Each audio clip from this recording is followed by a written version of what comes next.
ایک ایک سال سے بھائی بہنوں میں بات چیت بند ہے, کوئی ان کو ہوش ہی نہیں ہے یار. ایک ایک سال گزر جاتا ہے, بات چیت نہیں ہو رہی ہے, ناراض ہیں, ایک دوسرے کی جڑیں کاٹ رہے ہیں. ایک صحابی نے عرض کیا, یا رسول اللہ میرے بھائی مجھ سے بات نہیں کرتا, سال بہت عرصہ ہو گیا. آپ نے فرمایا وہ اگر رشتہ داری توڑتا ہے تم جوڑنے کی کوشش کرو. یعنی غلطی اس بھائی کی تھی نا. آپ نے فرمایا پھر بھی تم جوڑو. فرمایا میں جوڑنے کی کوشش کرتا ہوں پھر بھی وہ رشتہ داری توڑتا ہے. پھر آپ نے فرمایا وہ اپنے لیے جہنم کی آگ کا ٹکڑا خرید رہا ہے. یعنی تمہارا فرض ادا ہو گیا, اب وہ اپنے لیے آگ کا انتظام کر رہا ہے.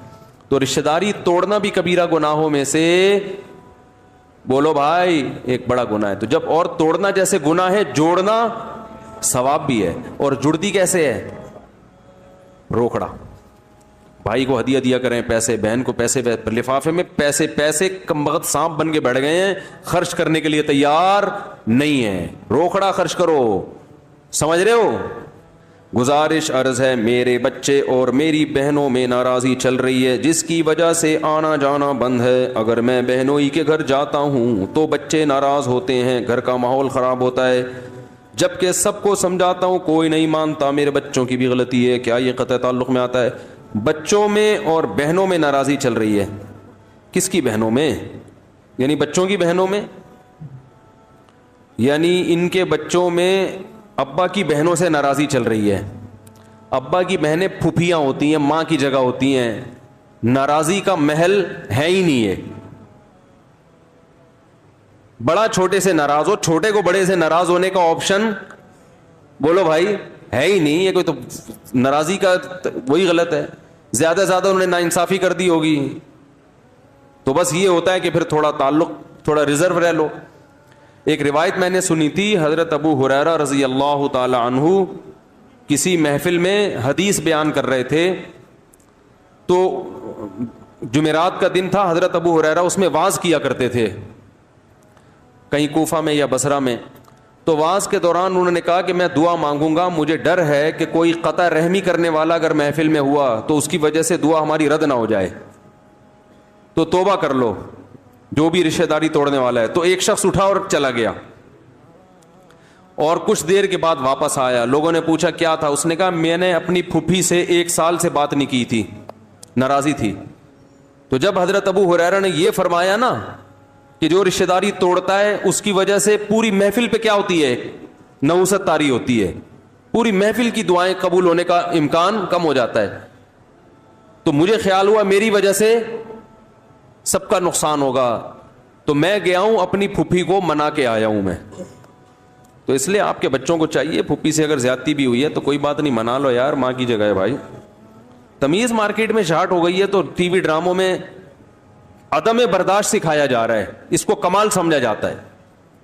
اور یاد رکھو رشتہ داری جوڑنے کا سب سے بہترین طریقہ ہے ہدیہ دیا کرو کیش کی شکل میں, پیسے. سمجھ رہے ہو؟ پھپھی کو 5,000 کا نوٹ لفافے میں ڈال کے دے دو. دیکھو پھپھی کا اسٹائل آپ سے بات کرنے کا,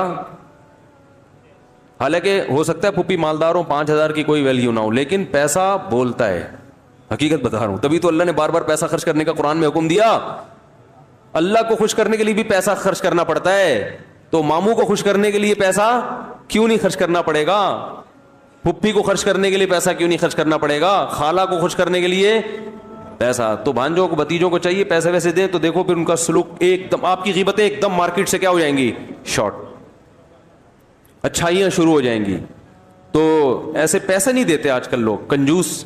لفافے وہ دولہا بولا کے جو چل رہے ہوتے ہیں نا, وہ نہیں ہوتا, وہ سب کو پتہ ہے رشوت ہے. وہ ہم نے بھی دیا تھا تو انہوں نے بھی دیا, تو انہوں نے چونکہ ہماری شادی میں پیسے دیے تھے, تو چونکہ ان کے بچہ پیدا ہوا تھا تو ہم نے 500 روپے دیے تھے, تو ہمارے بچہ پیدا ہو تو 1000 تو وہ دیں گے, تو ہم نے ان کو 5000 دیے تھے, تو ہمیں یہ ٹوپی ڈرامہ ہے, یہ ہدیہ. اس سے نفرتیں پیدا ہوتی ہیں. کمبخت کے تیسرا بچہ پیدا ہو گیا, ہمارے ایک پیدا ہوا تھا, 5000 لفافے میں ملے تھے, اس کمبخت کے ایک پیدا ہوا, ہم نے بھی 5000 دے دیے. کمبخت پیدا ہی کرتے چلا جا رہا ہے. آسٹریلیا والا حساب ہو جاؤ گا. آسٹریلیا میں ایک بچہ پیدا کرنے پر گورنمنٹ کی طرف سے الاؤنس ملتا تھا, تو بعض پاکستانیوں نے کا بزنس ہی یہی تھا کہ دبا کے کیا پیدا کرو بچے, کوئی کام کرنے کی یہی کام ہے بس. تو گورنمنٹ نے یہ قانون ہی چینج کر دیا, بھائی پورا پیسہ تو یہ لوگ کھائیں. انہوں نے کہا کوئی کام نہیں کرو, اسپیڈ بڑھا دو, سمجھ رہے, جتنی اسپیڈ پاکستان میں تھی اس سے تھوڑی اسپیڈ بڑھا دو. تو گورنمنٹ پیسے دیتی ہے بچوں کے, تو پاکستانی بیچارے ہر جگہ جا کے قانون ہی چینج کروا دیتے ہیں یار. میں نے ان لوگوں سے کہا آسٹریلیا کے پاکستانیوں سے, یار گورنمنٹ قانون چینج کرے نہ کرے پھر بھی اسپیڈ وہی رکھنا ہے آپ نے. سمجھ رہے ہو, اسپیڈ کیا کرنی ہے وہی, کیونکہ آپ کو اگر گورنمنٹ خرچہ نہیں دے گی تو اللہ بھی تو ایک حکومت ہے نا, اللہ نے رزق کا وعدہ کیا ہے. آسٹریلین گورنمنٹ اگر وعدہ نہیں کر رہی ہے آپ سے تو اللہ, دیکھو آسٹریلیا کی گورنمنٹ کے وعدے پر یقین تھا اس لیے اسپیڈ فل اسپیڈ تھی. اللہ نے جو کہا ہے کہ میں اسے رزق دوں گا, اللہ کے وعدوں پہ یقین نہیں آتا. تو میں نے کہا اسپیڈ اس سے بڑھانی ہے, وہی رکھنی ہے. رزق کون دے گا؟ اللہ دے گا. تو اللہ کے وعدوں پر پھر نتیجہ یہ نکلے گا آسٹریلیا میں آپ کا ریشو مسلمانوں کا بہت زیادہ ہو جائے گا اور غیر مسلم اقلیت میں چلے جائیں گے. تو اسلام کو بھی فائدہ. پھر آپ کے جب آپ بوڑھے ہوگے, آپ کے اولاد ہوگی, صحیح ہے نا, وہ آپ کی خدمت کریں گے. ہر لحاظ سے فائدہ ہی فائدہ ہے. پشتوں میں فائدہ بولتے ہیں, اردو میں فائدہ بولتے ہیں. بھائی سوال پوچھا ہے, ہمارے ہاں اگر کوئی لڑکی نامحرم سے بے تکلف ہو کر کانفیڈنس سے بات کرتی ہے تو لوگ اسے پڑھا لکھا اور قابل سمجھتے ہیں, جبکہ اللہ نے تو اس سے منع کیا ہے. اللہ میاں نے خواتین کو مردوں سے فری ہونے کی اجازت نہیں دی ہے. کوئی ضرورت کی بات ہو تو وہ کانفیڈنس کے ساتھ بھی کی جا سکتی ہے, وہ گھبراتے ہوئے تھوڑی کرے گی, ٹانگیں کانپ رہی ہوں گی. تو کانفیڈنس ہونا بری چیز نہیں ہے, لیکن فری ہونا یہ بری چیز ہے. فری بس اپنے میاں کے ساتھ ہوا کریں. کیا کسی نامحرم کے ساتھ نظر کی حفاظت کرتے ہوئے کرکٹ یا فٹ بال کھیل سکتے ہیں؟ یار مارکیٹ میں کیا کیا چیزیں آ رہی ہیں,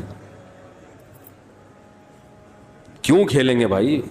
کتنی نظر کی حفاظت کرو گے, کھمبے سے لگ جاؤ گے. جائز نہیں ہے بھائی. اب میں مردوں میں کھیلو جا کے یار. ویسے بھی آدمی زنانیوں میں, اچھا ہم بچپن میں سنا کرتے تھے کہ لڑکیوں میں لڑکا گھوں کھاتا, یہ بچپن میں سنتے تھے ہم. پہلے تو مس گیدرنگ کا رواج ہی نہیں تھا. جب بھی شادی بیاہ ہوتی ہے مردوں کا الگ ہوتا, خواتین کا الگ. یہ تو اب شروع ہوئی ہے. تو کوئی مرد اگر خواتین کے جو ہے وہ تمبو میں گھس جاتا تھا نا تو لوگ اس کو گالیاں دیتے تھے کہ ابے بالکل ہی بے شرم آدمی ہے, عورتوں میں جا کے بیٹھا ہوا ہے, زنانہ. تو مردوں میں اچھا لگتا ہے, مرد کی نیچر ہی نہیں ہے عورتوں میں جا کے بیٹھنا. سمجھ رہے ہو, اس کو شرم آتی ہے اس سے, ویسے ہی برا لگتا ہے. تو اس لیے آدمی بنو آدمی.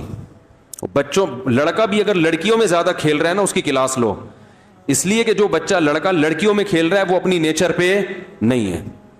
وہ لڑکیوں میں وہ کھیل رہا ہے, آپا کھیل رہا ہے, گڑیا گڈا کھیل رہا ہے. وہ لڑکوں سے بولو بھائی تو جا کے فٹ بال کھیل باہر جا کے, ٹھیک ہے نا, لڑکوں میں کھیل, بنٹے کھیل, مارم پیٹی کھیل, تجھ پہ یہ کھیل اچھے لگتے ہیں, یہ لڑکیوں کے کھیل ہیں.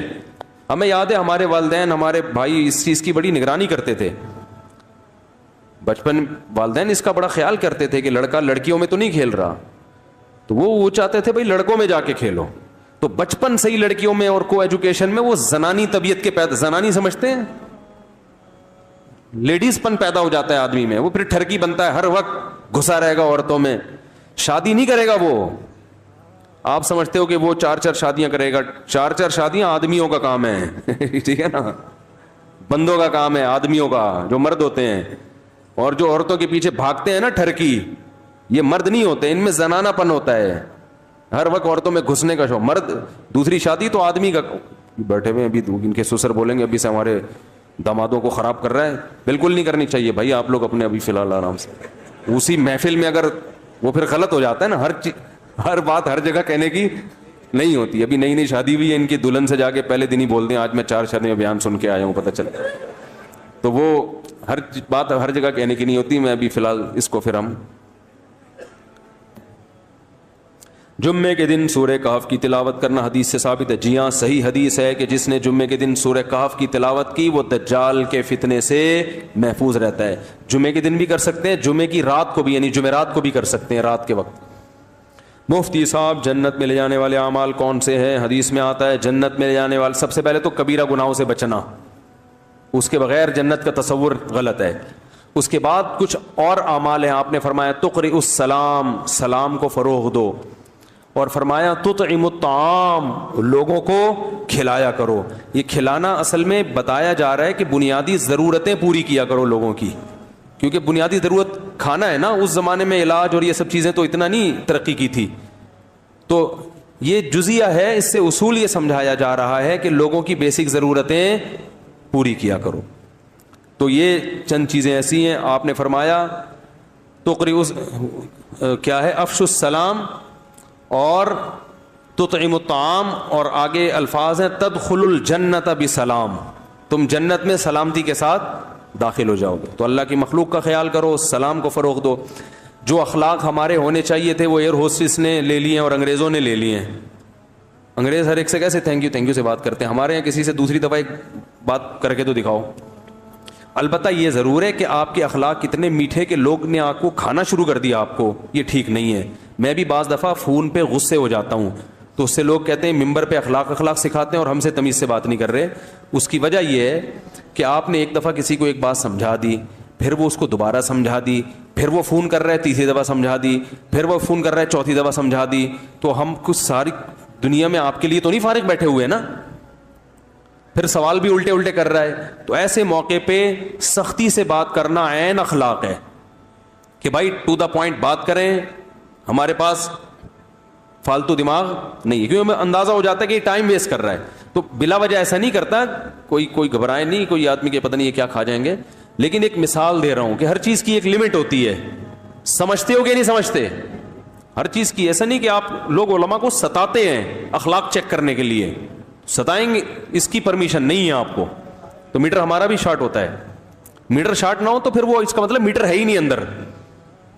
امام شافعی فرماتے ہیں جس کے ساتھ غصے والا سلوک کیا جائے، غصہ دلانے والا کام کیا جائے، پھر بھی اسے غصہ نہیں آئے تو وہ گدھا ہے.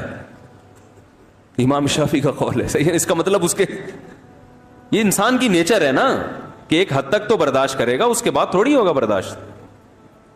مفتی صاحب بار بار گناہ ہو جاتا ہے، پھر توبہ کرتا ہوں، پھر گناہ ہو جاتا ہے، بد نظری بھی ہوتی ہے. دیکھو بار بار گناہ ہونا تو بری چیز ہے، لیکن اس کی وجہ سے توبہ نہ چھوڑیں. شیطان یہ کہتا ہے تو چونکہ گناہ سے بچ ہی نہیں سکتا لہذا توبہ کرنا چھوڑ دے. تو شیطان سے کہیں یار جیسے بار بار گناہ بری چیز ہے تو بار بار توبہ اچھی چیز ہے. گناہ سے اللہ کا غضب آتا ہے، توبہ سے اللہ کا غضب ٹھنڈا ہو. بار بار بخار ہو جاتا ہے تو بار بار پیناڈول کھاتے ہو کہ نہیں کھاتے؟ بھائی یار بار بار بخار ہو رہا ہے، چھوڑو پیناڈول کے ڈبہ اٹھا کے اب مرنے دو بخار میں، تو مر جائے گا. بار بار بخار ہو رہا ہے، بار بار پیناڈول کی 2 گولی. ڈاکٹر کہتے ہیں کہ ہر 3 گھنٹے کے بعد کھلاؤ اس کو، بار بار بخار ہو رہا ہے. تو اس لیے توبہ تو کسی قیمت پہ نہیں چھوڑنی. پھر یہ کہ بار بار گناہ کیوں ہو رہا ہے اس کی فکر کرنی ہے. تو اس کا ایک میں نسخہ بتاتا ہوں کہ بھائی جب بھی گناہ ہو اپنے آپ کو سزا دو، روزہ رکھ کے صدقہ کر کے. سزا ملے گی نا، اپنے آپ پر مقدمہ چلا کے خود اپنی سزا تجویز کرو.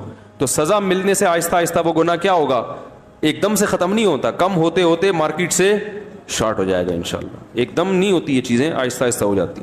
بد نظری جب بھی ہوتی ہے کچھ پیسے نکال کے صدقہ کرو، سمجھ رہے ہو؟ تو پھر بار بار جب ہوگے نا جیبیں خالی ہونا شروع ہو جائیں گے. پھر آدمی کہے گا اب بزنس مل گیا اس کو کہ 1000 روپے آج اڑ گئے، کل 500 بچانے ہیں میں نے. تو اس کو پتا چلے گا ایک دفعہ نظر جھکانے سے 50 روپے بچ جاتے ہیں. تو آہستہ آہستہ انشاءاللہ فائدہ ہوگا اس کو.